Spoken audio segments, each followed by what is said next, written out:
দুপৰীয়া সাজৰ কাৰণে ভাত ৰান্ধিছেনে আপোনালোকে? মই ৰান্ধিলোঁ দেই, ভাত ৰান্ধিলোঁ।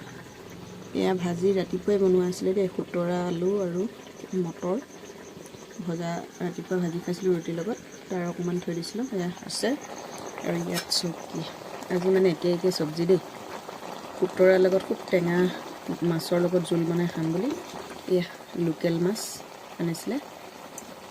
তাকে বিলাহী আলু আৰু মটৰ খুতৰা দি পেলাই টেঙা জোল বনাইছোঁ দেই। খাবলৈ বহুত ভাল লাগে খুতৰা জোল, সকলোৱে খায়ে চাগে, জানেই টেষ্টটো।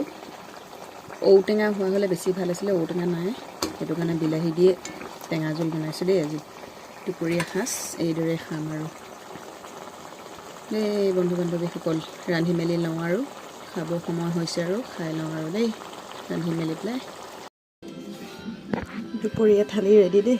এয়া মাছ, খুতৰা শাক, আলু, বিলাহী, জোল, নেমু এডোখৰ, দুপৰীয়া থালি দেই।